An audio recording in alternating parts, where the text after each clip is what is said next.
السلام علیکم ورحمۃ اللہ وبرکاتہ۔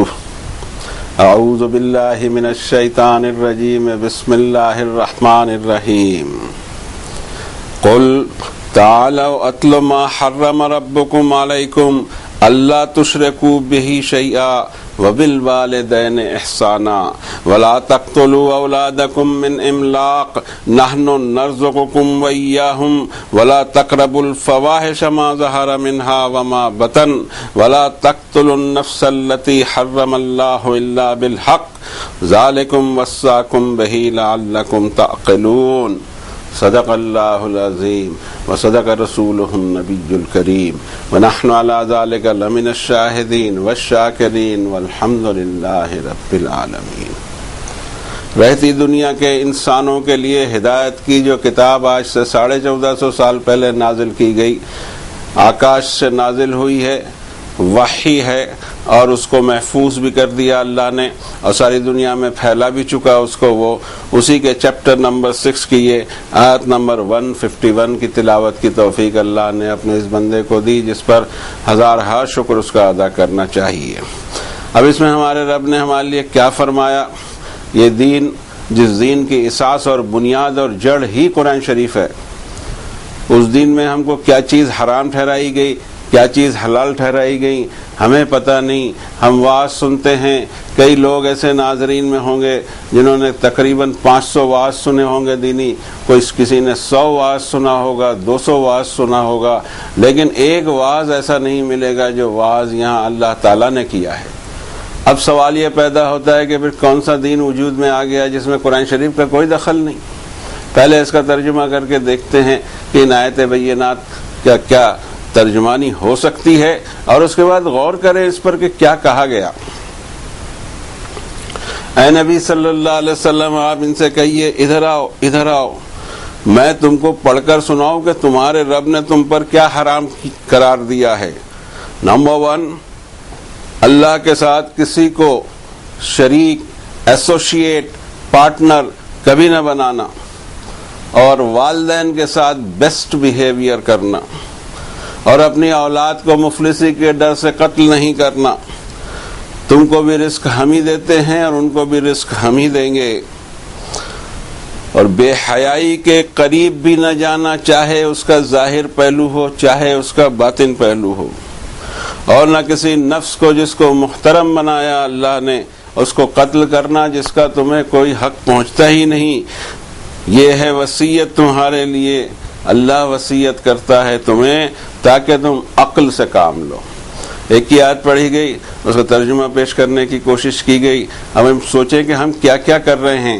حرام کی ہمارے پاس میں بہت لمبی لسٹ ہے، حلال کی بھی بہت لمبی لسٹ ہے، لیکن یہ لسٹیں اگر دیکھی جائیں تو وہ لسٹ قرآن شریف سے میچ نہیں ہوتی ہیں، اور جو قرآن شریف سے میچ نہ ہو وہ دین کیسا؟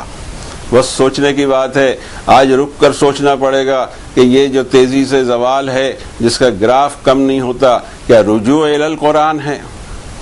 ایسا رجوع الی القرآن کہ جس چیز سے قرآن شریف نے روک دیا اس سے رک جانا چاہیے، اور جس چیز کو الاؤ کیا اس میں کوئی بیچ میں بولا نہ کرے۔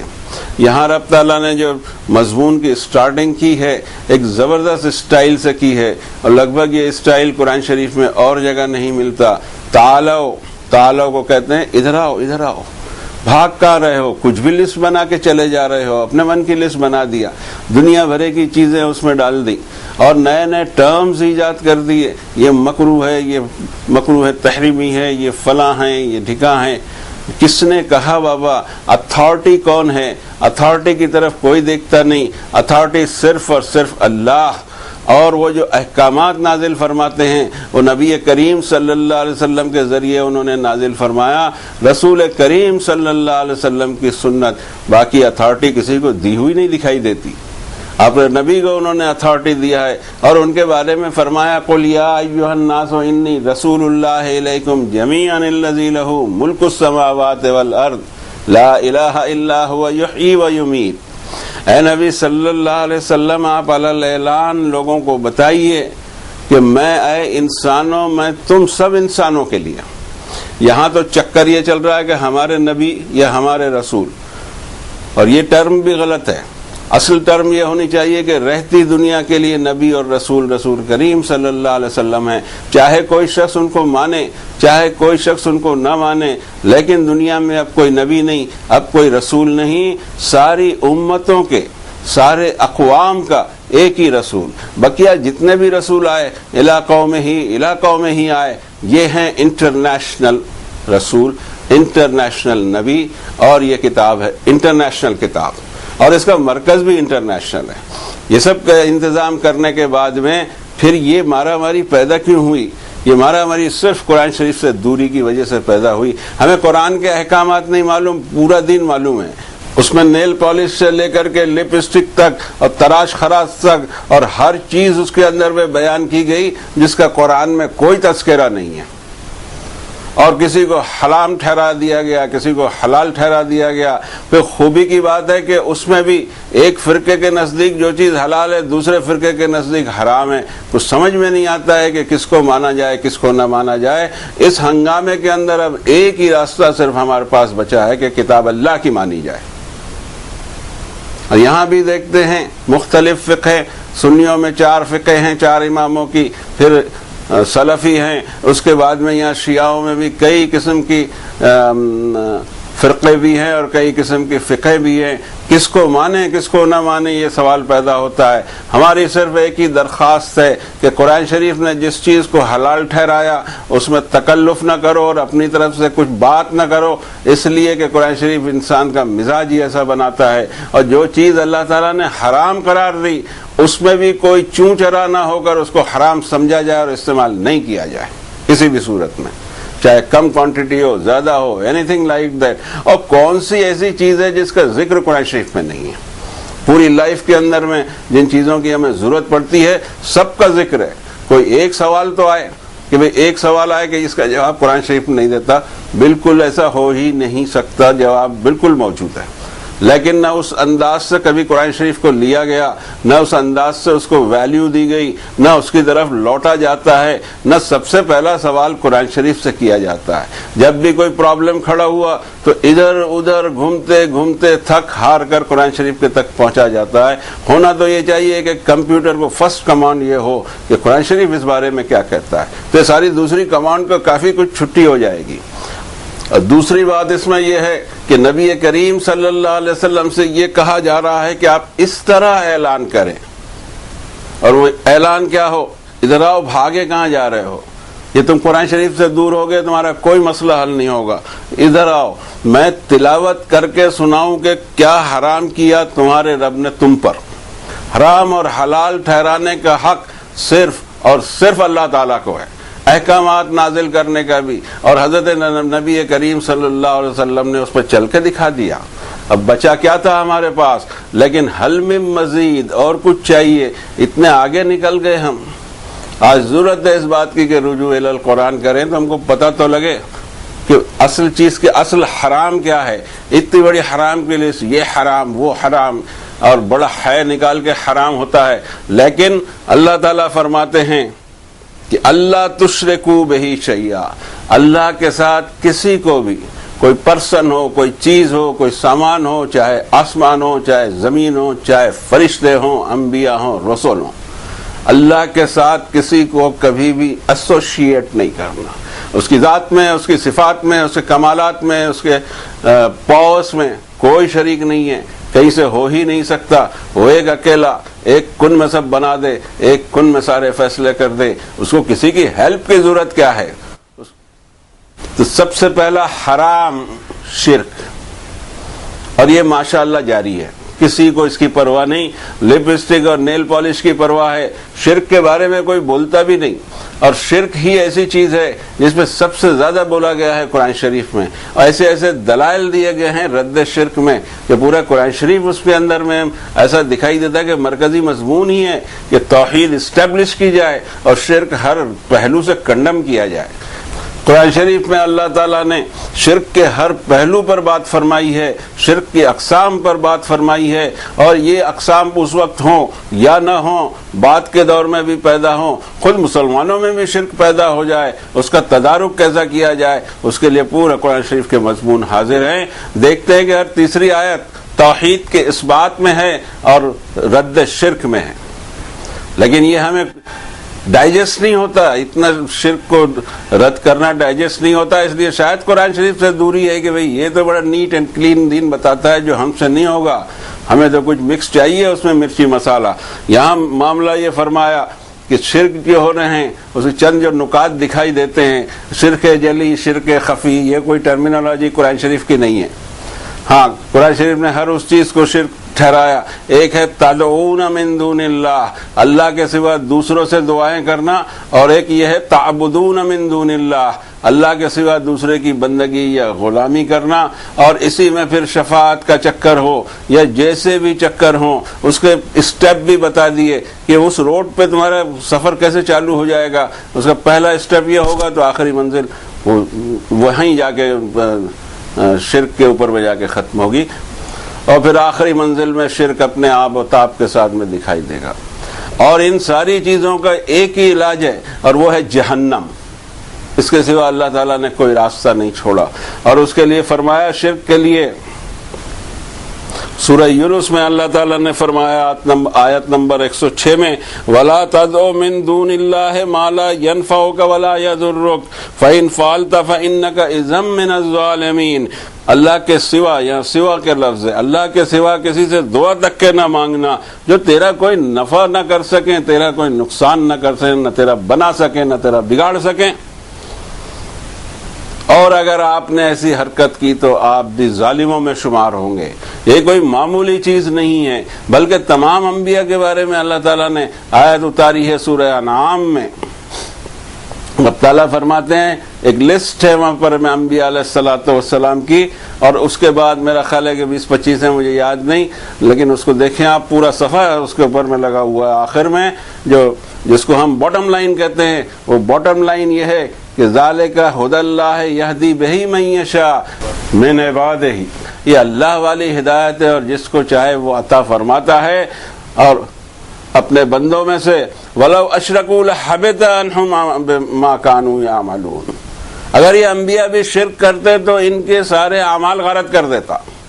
کوئی معمولی چیز ہے شرک، اتنا قبیح اور اتنی خبیث شے ہے کہ سائنائڈ سے زیادہ سریع الاثر زہر ہے، انسان نے بال بچنا چاہیے اس سے، لیکن اس کی کوئی کیئر نہیں ہوتی، اس لیے کہ دین آتا نہیں ہے قرآن شریف سے۔ باقی سب شریف سے دین آئے گا، قرآن شریف نہیں چاہیے۔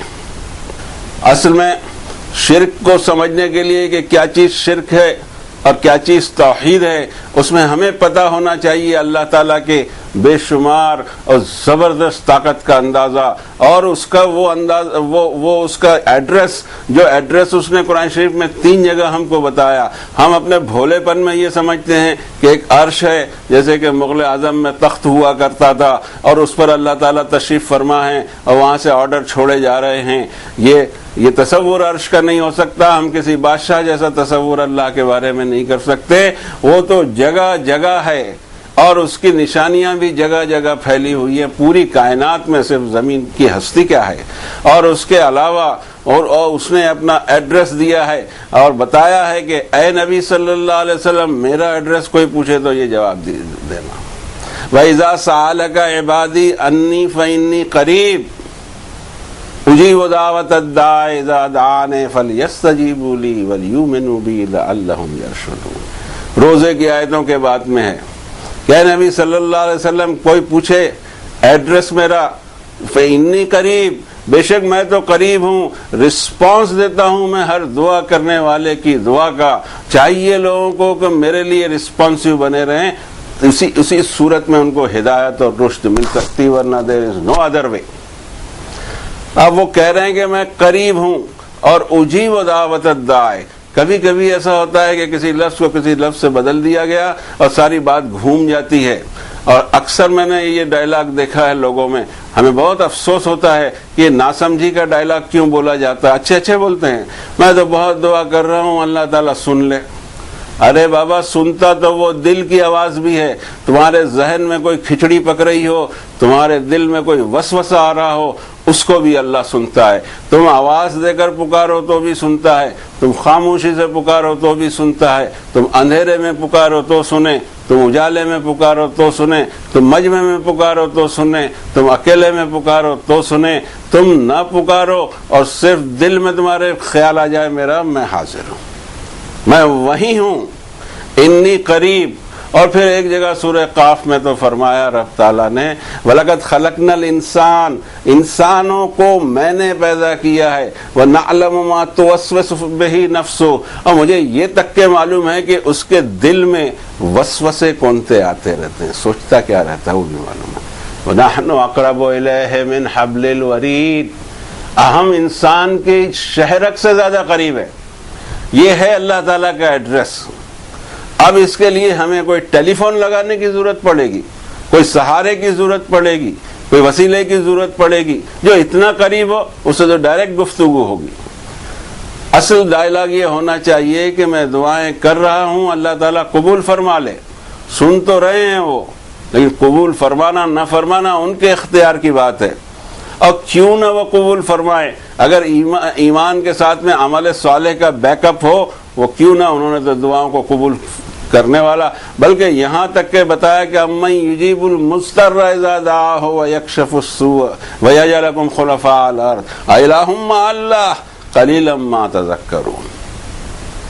فرماتے ہیں رب تعالیٰ کہ وہ ہے کون, ذرا مجھے بتاؤ, جو دل بے قرار کو جب وہ ایمرجنسی میں پکارے کون اس کی سنتا ہے. تم سے تکلیفیں دور کر دیتا ہوں اور تم کو زمین میں تمکنت دیتا ہوں, اختیارات دیتا ہوں. کیا میرے ساتھ ساتھ کوئی اور بھی ہے؟ بہت بہت کم ہوتے تم سدھرتے ہو, تم نہیں سدھرو گے. تم کو آیتوں پہ آیتیں, کتابوں پہ کتابیں نازل کی, ساری کتابوں کا ایک ہی رخ اور ایک ہی مضمون رہا, تم نہیں سدھرے انسانوں. اور پھر حال یہ بنیں گے تمہارے, یا حسرتن علی العباد, یہ بندو تم میرے غلام تھے اور یہ ایسی غلامی کر کے آئے, شرک سے لت پت بھری ہوئی. یہاں اللہ تعالیٰ کے جب ہمیں پتہ لگ جائے کہ اللہ تعالیٰ کا قرب کتنا ہے, اور ہر انسان سے اور ہر زیرو سے, ہر ایک سے اللہ تعالیٰ قریب ہیں, تو فرماتے ہیں کہ پھر ضرورت کیا بچتی, وَلَا تَدْعُ مَعَ اللَّهِ إِلَٰهًا آخَرَ. یہ سورہ قصص کی آخری آیت ہے. وَلَا تَدْعُ مَعَ اللَّهِ إِلَٰهًا آخَرَ لَا إِلَٰهَ إِلَّا هُوَ كُلُّ شَيْءٍ هَالِكٌ إِلَّا وَجْهَهُ لَهُ الْحُكْمُ وَإِلَيْهِ تُرْجَعُونَ. اور اللہ کے ساتھ ساتھ دوسرے سے دعا مت کرنا. کیوں؟ دے نہیں سکتا ہو جو کسی کو اور سہارا لینا پڑ رہا ہے. یہ آیتیں قرآن شریف میں ہونے کے باوجود ہمارے یہ چکر کون سے ہیں مجھے بتا دیجیے, اور کس بوتے کے اور کس برتے کے اوپر میں ہم سمجھتے ہیں کہ ہماری بخشش ہو جائے, جبکہ اللہ تعالیٰ شرک کے بارے میں کہتے ہیں کہ ان اللہ لا یغفر ان یشرک بہ ویغفر ما دون ذلک لمن یشاء. اللہ شرک کو کبھی معاف نہیں کرنے والا, اس کے علاوہ کے جو گناہ ہیں جس کو چاہے جس کے لیے چاہے معاف کر سکتا ہے.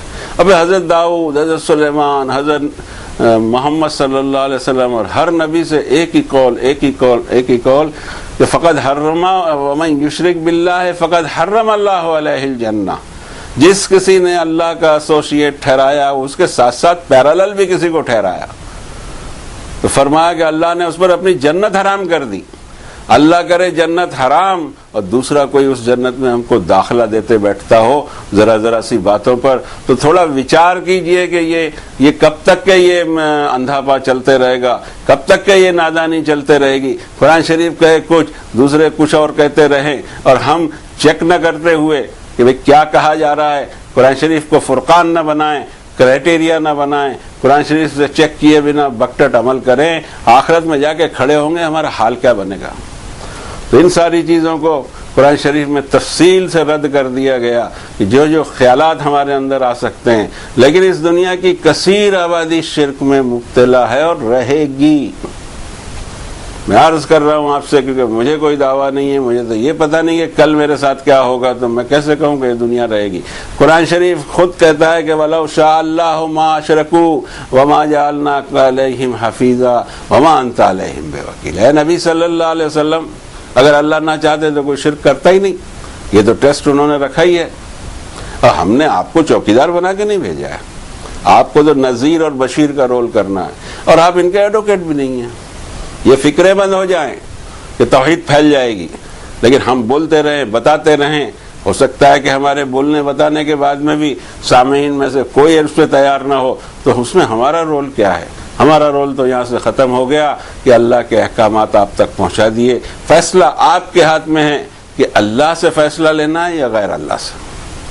اب رہا سوال باقاعدہ معبود بنا دیے گئے، چاہے پتھروں کے ہوں چاہے اور کسی چیز کے ہوں، اور ان کو سجدے اور ان سے دعائیں، اور جس کو بھی پوچھو کہ بھائی ان سے آپ دعا کر رہے ہیں یہ پتھروں سے، تو اس کا جواب بھی بڑا عجیب ہوتا ہے۔ وہ کہتا ہے یہ آپ پتھر، کیا ہم بیوقوف ہیں جو پتھر کی عبادت کریں گے یا ہم قبر کی عبادت کریں گے؟ ہم تو ان کے ذریعے اللہ سے قریب ہونا چاہتے ہیں۔ ایک ہمیں سامنے کوئی چیز پڑی ہو تو ہمیں خدا کا تصور آئے، یہ اس کا جواز ہے، یہ اس کا بیان ہے۔ اس کو بھی قرآن شریف نے رد کر دیا، ٹوٹلی رد کر دیا۔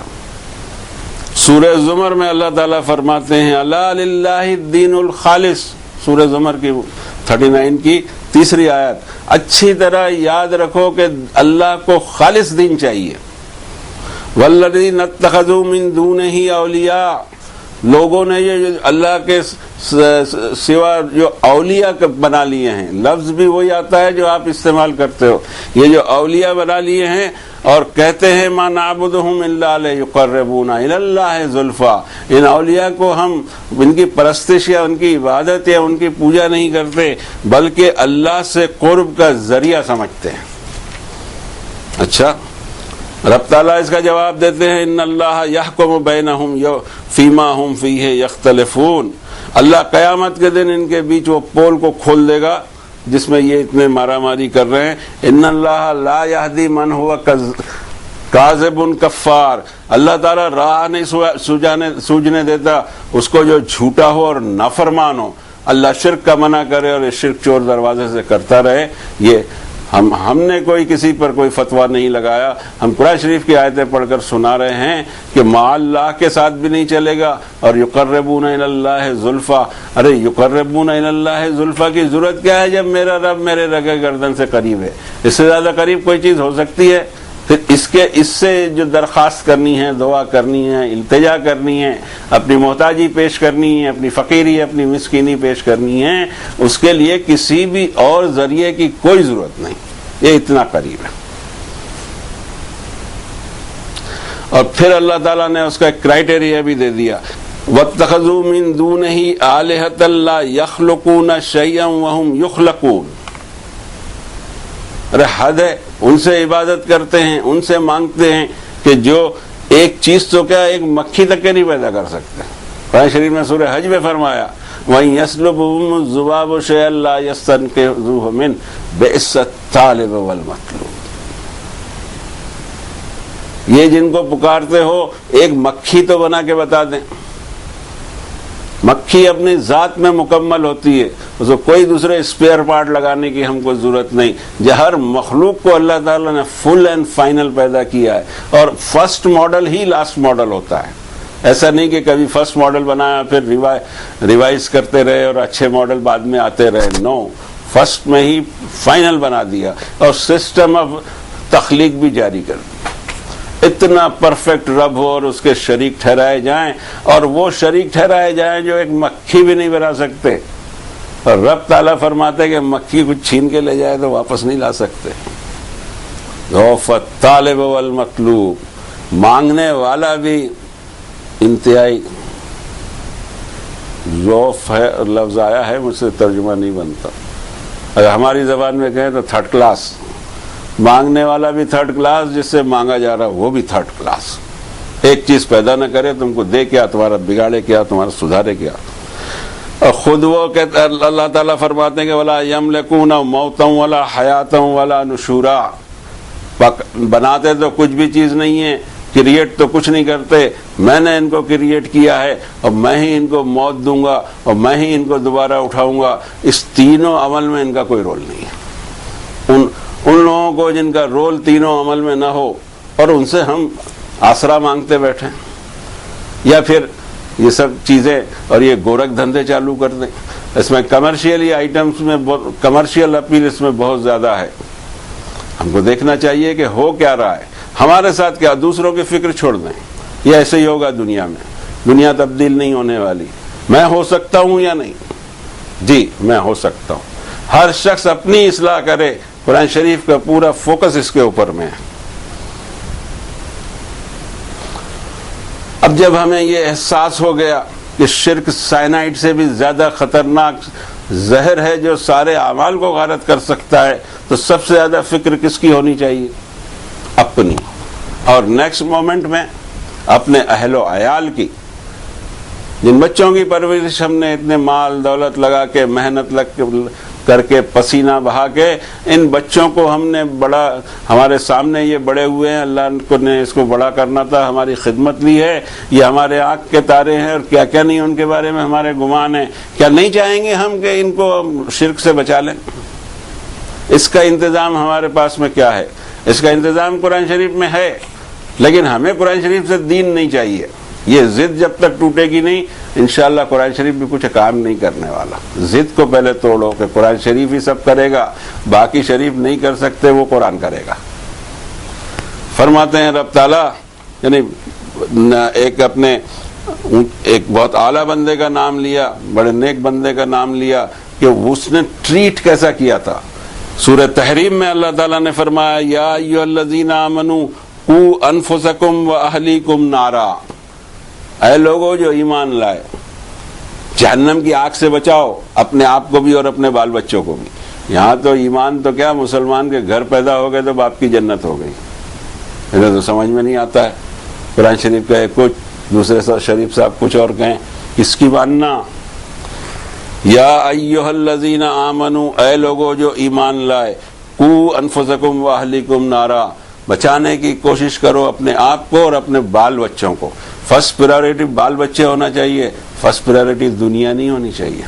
فرسٹ پرائرٹی محلہ بھی نہیں ہونی چاہیے، شہر بھی نہیں ہونا چاہیے، انٹرنیشنل نہیں ہونا چاہیے، کچھ نہیں ہونا چاہیے.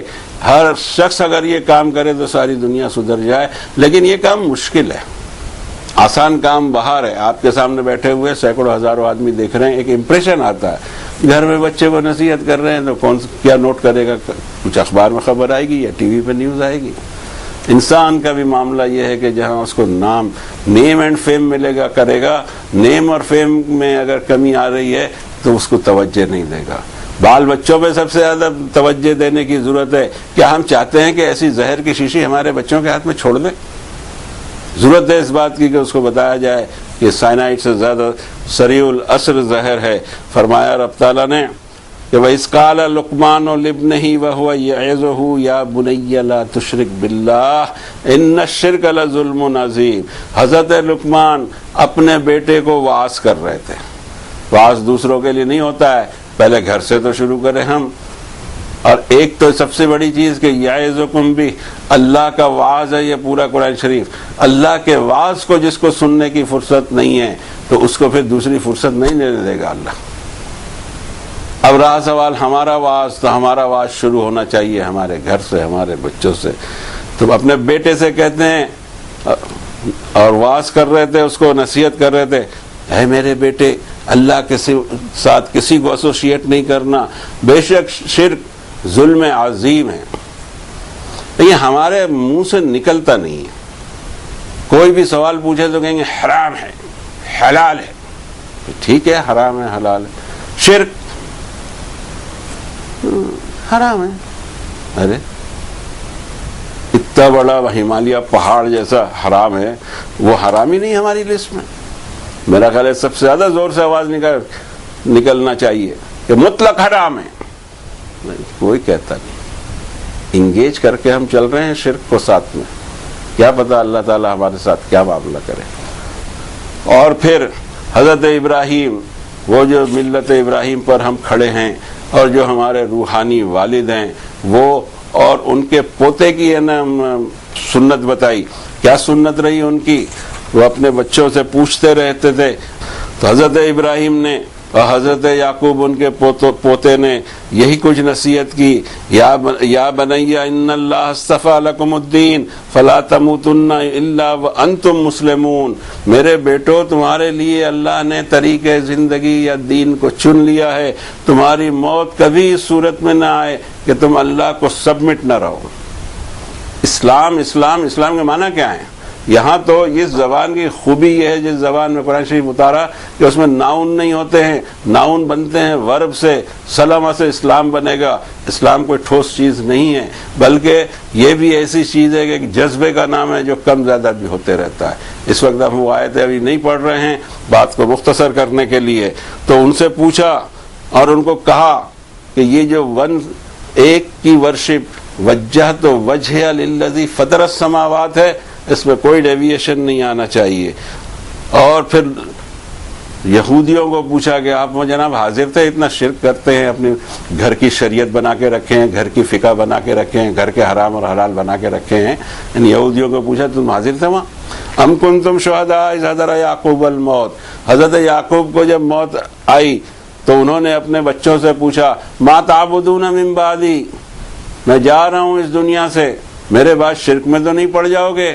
انہوں نے کہا نہیں، قالوا نعبد الہک و الہ آبائک ابراہیم و اسماعیل و اسحاق الہ واحد، اسی ایک الہ کی عبادت کریں گے، اسی سے دعا کریں گے، اسی سے مرادیں مانگیں گے، وہی ہماری مرادیں پوری کرے گا، وہی ہماری کمزوری میں ہماری دستگیری کرے گا، وہی نوازنے والا ہے غریبوں کو، وہی سب کچھ ہے، کوئی ہے ہی نہیں، کسی کو اختیار نہیں دیا۔ یہ تو ہمارے نام ہے بابا، ان ہی الا اسماء سمیتموها انتم وآباؤکم ما انزل اللہ بہا من سلطان، یہ سب تمہارے رکھے ہوئے نام ہیں، تم نے یہ ڈگری دی ہے، اللہ نے یہ ڈگری کسی کو نہیں دی، ایک کو ڈگری دی ہے، اور وہ یہ ہے محمد الرسول اللہ والذین معہ اشداء علی الکفار، اس کے سوا ڈگری نہیں دکھتی کہیں۔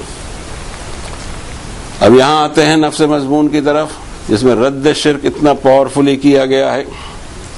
یہاں حرام کی پوری لسٹ 3 آیتوں میں آئی ہوئی ہے، بلکہ پہلی آیت میں ہی 5-7 چیزیں حرام، لیکن اس کو حرام سمجھا نہیں جا رہا ہے۔ ہم حرام کے لیے بھی نرم ہو گئے ہیں، ان چیزیں جس کو بہت زور زور سے حرام حرام کے نعرے لگتے ہیں اس سے تو بچتے ہیں، اور جس کے لیے اللہ نے اتارا کہ یہ میں نے تم پر حرام کیا ہے اس کی فکر نہیں ہے۔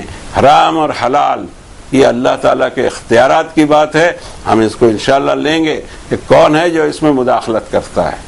آج اس کا بات پر طے کریں کہ ہم شرک نہیں کریں گے، اور اللہ ہمیں توفیق دے ہر طرح کے شرک سے بچا لے، چھوٹے موٹے شرک سے بچا لے، کوئی جلی اور خفی نہیں ہوتا، سب شرک مانی شرک، جلی اور خفی اس میں کہاں سے، گندگی مانی گندگی۔ اب اس کی گندگی کے معیار کو کون ناپتے بیٹھے؟ تو کہنے کی مراد یہ کہ یا رب دعا کرتے ہیں آپ سے شرک میں کبھی مبتلا نہ ہونے دیجیے گا، ہم شرک کی طرف بڑھیں، ہمارا نفس، ہمارا دل اور ہمارا دماغ اس کا ابائیت کرنا چاہیے، ہم کو میرے رب توحید پر کھرا جما دیجیے، توحید کے بغیر کوئی عمل مقبول ہی نہیں ہے آپ کے دربار میں، تو پھر کیا عمل کر کے کریں؟ پہلے توحید ہماری اسٹیبلش ہو جائے، اعمال جو بھی ہیں یا رب ہمیں قبول فرما لیجئے نیک اعمال کو، یا اللہ جو گناہ ہیں ان کو معاف فرما دیجئے، آپ سے استغفار مانگتے ہیں، اس لیے کہ آپ ہی غفور الرحیم ہیں اور کوئی نہیں ہے۔ صلی اللہ